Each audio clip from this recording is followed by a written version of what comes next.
Hey guys, today I'm doing a full video of the rarest side of Boadicea, and this is going to include Decadence versus Resplendent versus Opulence. We're going to be talking about the artistry, the scarcity, and the collector value in this video. Boadicea operates on multiple levels.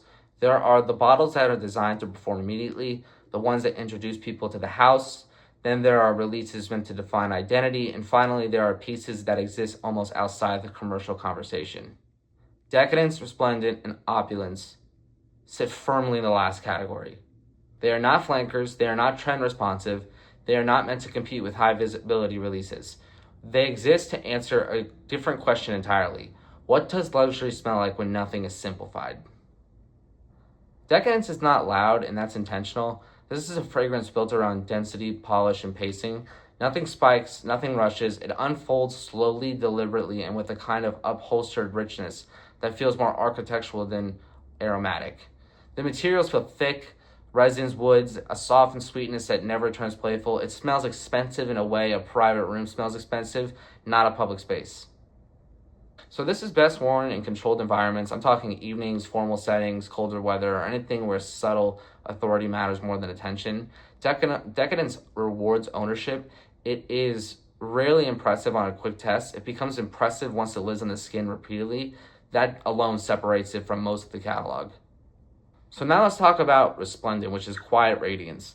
Resplendent is often misunderstood because of its name. This is not radiance in the Sapphire series. There is no blast, no sharp sparkle. Instead, Resplendent is polished light, florals softened by resins, creamy woods, warmth without weight. Everything is smooth, rounded, and composed. It smells tailored. This is one of the most elegant expressions the house has ever released, and also one of the easiest to underestimate if you're chasing impact. Resplendent shines in traditional seasons, fall and spring, and in daytime, luxury settings where refinement matters more than dominance. It's soft power, and collectors who understand that tend to keep it permanently. So let's talk about Opulence now. This is maximalism without chaos. Opulence is the most unapologetic of the three. So this is richness layered upon richness, resins, ornate sweetness, ceremonial woods, but built with structure. Nothing collapses, nothing becomes muddy. It remains architectural even at a full saturation. This is not minimalism. This is not subtlety. This is intentional excess executed correctly. Opulence belongs in cold weather, formal evenings, or moments where understatement would feel dishonest. It's not for frequent wear, it's for decisive wear. At a collector's price, Opulence defines the outer boundary of what the house is willing to do artistically. So let's do a comparative analysis here. Why these are a different tier than Blue Sapphire. Blue Sapphire is loved because it delivers immediately. You spray it, it projects, people react. It succeeds fast and clearly. But that immediacy is also its limitation. Decadence, Resplendent, and Opulence are not built for reaction. They are built for residence. How they sit on the skin, how they unfold over hours, and how they reward familiarity. Where Blue Sapphire shows everything's in the opening, these three withhold information.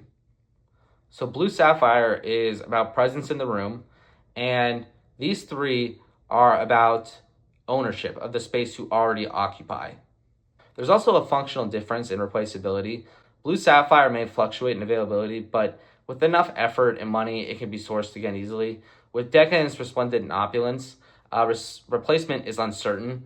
You don't ask how much, you ask if. And finally, intent matters. Blue Sapphire was designed to succeed broadly. These were designed to succeed artistically, even if that meant alienating part of the audience.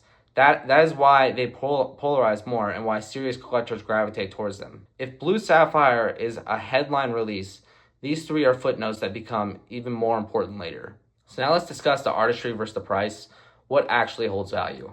From an artistry perspective, Opulence is the most ambitious, Decadence is the most refined, and Resplendent is the most elegant. From a collector value perspective, all three outperform mainstream releases over time, not because of hype, but because of difficulty of replacement and low circulation. These are not bottles you flip, they are bottles you regret not owning at the end of the day.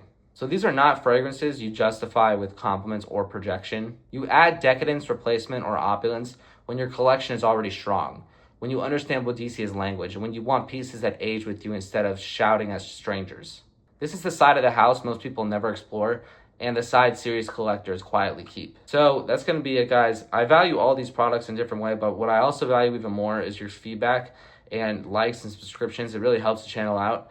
So please feel free to like and subscribe, and I will be at it tomorrow with another video for you guys. See ya.